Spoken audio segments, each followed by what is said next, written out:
ശറഈയായ ഇൽമ്, അല്ലാഹുവിനെ പറ്റിയുള്ള ഇൽമ് ഇവിടെ ഉണ്ടാവുന്ന കാലത്തൊക്കെ ഇസ്രാഫീൽ സൂറിൽ ഊതൂല. ഇസ്രാഫീൽ സൂറിൽ ഊതണമെങ്കിൽ ഈ ദുനിയാവിന്റെ പെട്രോളാകുന്ന ഇൽമ് നശിക്കണം. ദുനിയാവ് ഓടാനുള്ള പെട്രോൾ എണ്ണ അത് ഇൽമാണ്. ആ ഇൽമ് നശിച്ചാലേ ഇവിടെ എന്താവും, ഈ ദുനിയാവിലേക്ക് അന്ത്യം ഉണ്ടാവും. ഇപ്പൊ അങ്ങനെ പോയിട്ടുണ്ട്, കുറെ അങ്ങോട്ട് എത്തിയിട്ടുണ്ട്. ദർസുണ്ട്, കോളേജുണ്ട്, പെറ്റുണ്ട്, ഇൽമില്ല, പഠിക്കുന്നില്ല, പഠിക്കാൻ ആളില്ല, അല്ലെങ്കിൽ പഠിച്ചതുപോലെ അമൽ ചെയ്യാൻ ആളില്ല. ഇങ്ങനത്തെ ഒരവസ്ഥയാണ്. ഞാൻ ഉദാഹരണത്തിനൊന്ന് പറയാം, ഇൽമിനിക്ക് എത്ര ശ്രേഷ്ഠതയുണ്ട് എന്ന് മനസ്സിലാക്കാൻ. ഒരവസരത്തിൽ ബഹുമാനപ്പെട്ട മാലിക് ബിൻ അനസ് റളിയല്ലാഹു അൻഹു, മാലിക് അനസ് എന്ന് പറഞ്ഞാൽ ഷാഫി ഇമാമിന്റെ ഉസ്താദ്, മദ്ഹബിന്റെ ഇമാം. മാലിക് ഇമാമിനെ പറ്റി റസൂലുള്ളാഹി തങ്ങളുടെ തന്നെ മുമ്പേ പറഞ്ഞു വെച്ചത്.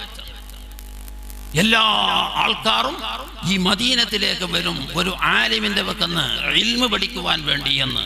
അതാരെ കുറിച്ച് പറഞ്ഞു? അത് മാലിക് ഇമാമിനെ പറ്റി പറഞ്ഞു എന്നാണ് അതിന്റെ ശേഷം വന്ന എല്ലാവരും പറഞ്ഞത്.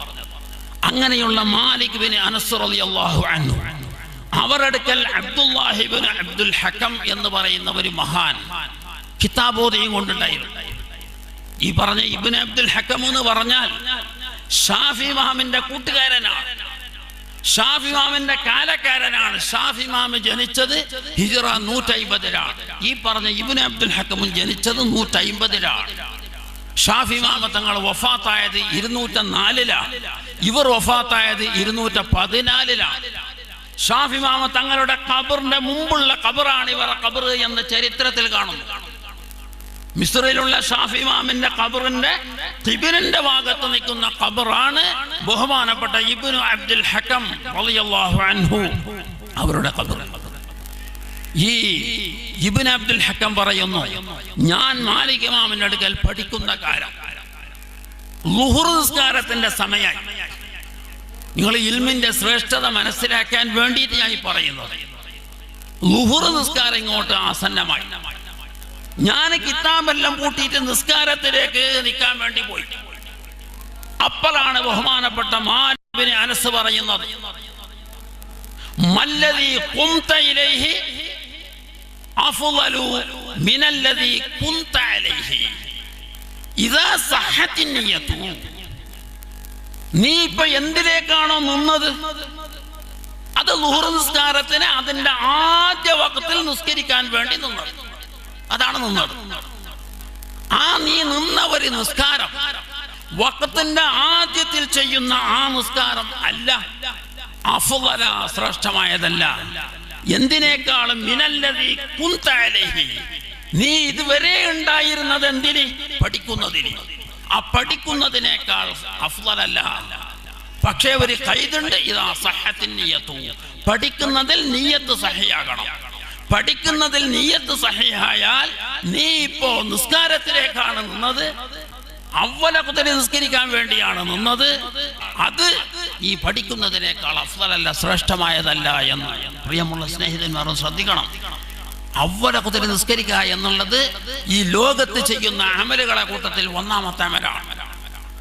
റസൂലുള്ളാഹി തങ്ങളോട് സഹാബത്തുൽ കിറാം ചോദിച്ചു, അയ്യുൽ അമാലി അഫ്ളൽ, അമലുകളെ കൂട്ടത്തിൽ ഏതാണ് ഏറ്റവും ശ്രേഷ്ഠത?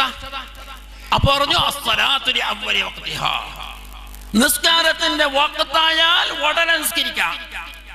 ഉടനെ എന്ന് പറഞ്ഞാൽ ബാങ്കേട്ട പൊന്നല്ല, ഒരു 10-15 മിനിറ്റ് കഴിഞ്ഞിട്ട് നിസ്കരിച്ചാലും മതി.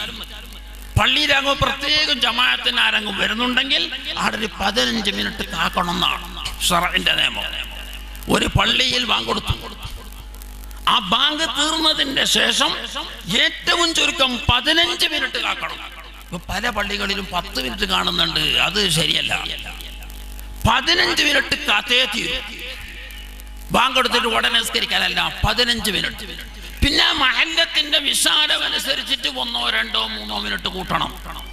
ഇത് ബഹുമാനപ്പെട്ട അബ്ദുൽ ഹമീദ് ഷെർവാനി ബാങ്കിന്റെ ലാസ്റ്റിൽ ഒരു ഫേജോടെ ഈ കാര്യത്തിനെ പറയും. 5 നിസ്കാരത്തിൽ 4 നിസ്കാരത്തിനും 15 മിനിറ്റ് കഴിഞ്ഞതിന്റെ ശേഷം നിസ്കരിക്കണം. പിന്നെ ആരും കാക്കണ്ട, പിന്നെ ഉള്ള ആളെ കൊണ്ട് നിസ്കരിക്കാം. കുറെ ആള് പിന്നെ വരും, അല്ലെങ്കിൽ വലിയ വലിയ ആള് പിന്നെ വരും, കാക്കണ്ട.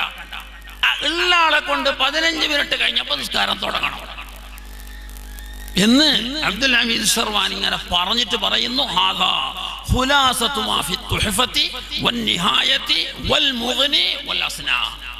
ഈ 4 കിതാബിൽ പറഞ്ഞതിന്റെ സത്താണ് ഞാൻ പറഞ്ഞത്. 4 വഖത്തിലും 15 മിനിറ്റ് കാക്കണം.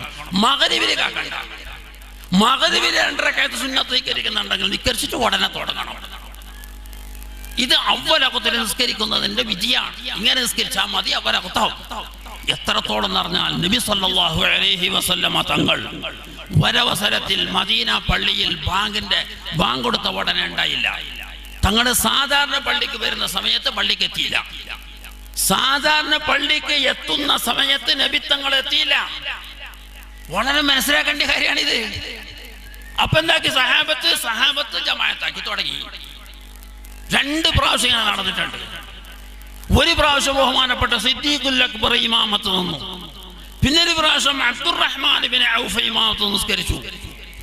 തങ്ങള് അവലകത്താകുന്ന സമയത്ത് എത്തിയില്ല. എത്താണ്ടിരിക്കുമ്പോ അവിടെ കൂടിയ സഹാബത്ത് നിസ്കാരം തുടങ്ങി. തങ്ങൾ കുറെ നേരം പോയിട്ടില്ല. അതേ നിസ്കാരത്തിന്റെ ലാസ്റ്റില് ഇവരെ തുടർന്നിട്ട് തങ്ങൾ നിസ്കരിച്ചു മാത്രമല്ല, ഇവർ ചെയ്ത പ്രവൃത്തി ശരി വെച്ചു. ഇത്രയും ശ്രേഷ്ഠതയുള്ള അവ്വലഖത്തിൽ നിസ്കരിക്കുന്ന ആ നിസ്കാരത്തിനേക്കാൾ സ്ഥാനം നിയ്യത്ത് സഹീഹാക്കിയും കൊണ്ട് ഇൽമിനെ പഠിക്കുന്നുണ്ടെങ്കിൽ അതാണ് എന്നാണ് ബഹുമാനപ്പെട്ട ആ മാലിക് ബിൻ അനസ് റളിയല്ലാഹു അൻഹു തന്റെ ശിഷ്യനോട് പറഞ്ഞത്. അപ്പൊ കണ്ട ഇൽമിന്റെ ശ്രേഷ്ഠത കണ്ട. എന്തിനാണ് ഇത്ര ശ്രേഷ്ഠത ഇൽമിന് കൊടുത്തു ഒന്ന് ചിന്തിക്ക്. അത് നമ്മളെ ഈ ദീനിയായ കാര്യം മുഴുവനും ഇൽമിലൂടെ അല്ലാതെ ചെയ്യാൻ പറ്റൂല. ഒരു ഉറൂസ് നടത്തുന്നുണ്ടെങ്കിൽ അതിന്റെ വിധി എന്ത് ആദ്യം പഠിക്കണം. അതിനെ നടത്തേണ്ടത് എങ്ങനെ എന്ന് പഠിക്കണം. അതിനെ ആരെ കൊണ്ടെല്ലാം പ്രസംഗിപ്പിക്കണം എന്നും പഠിക്കണം. എന്നിട്ട് അവരെ കൊണ്ടുവരാവും. തോന്നിയാസം പറയുന്ന ആളോട് പറ്റൂല. എല്ലാം പഠിക്കണം. ഞാൻ ഉദാഹരണത്തിന് പറഞ്ഞത്, ഒരു നിക്കാഹ് ചെയ്യാൻ ഒരുത്തം പോകുന്നുണ്ട്. അപ്പൊ അതിന്റെ കാര്യങ്ങൾ സർവ്വതും കേട്ട് പഠിക്കണം. നല്ലവരെ ആലിമനെ കൊണ്ട്, സൂക്ഷ്മതയുള്ളവരെ അറിവുള്ളവനെ കൊണ്ട് അതിന്റെ കാര്യം സർവ്വതും ചോദിച്ചു പഠിക്കണം. ഈ കാലത്ത് അങ്ങനെയില്ല. വെറും സൗകര്യം നോക്കലാണ്. സൗകര്യമുണ്ടോ? നമുക്ക് ഉറൂസ് നടത്താൻ സൗകര്യമുണ്ടോ? നടത്താം. അതിന്റെ വിധി എന്ത്, എങ്ങനെ നടത്തണം എന്നൊന്നുമില്ല. ആണും പെണ്ണും ആകെ കലർന്നിട്ട് എന്തെല്ലോമാണ്. അള്ളാഹു എത്തിച്ചിട്ട് കൂടെ നല്ല നിരക്കാണ് നടക്കുന്നത്. അള്ളാഹു തആല ഇത് അവസാന കാലം വരെ, അവസാനത്തിന്റെ അവസാനം കാലം വരെ നല്ല നിലക്ക് നടക്കുന്ന ഒരു ശരിയായ ആണ്ട് നടച്ചാക്കി അള്ളാഹു മാറ്റട്ടെ.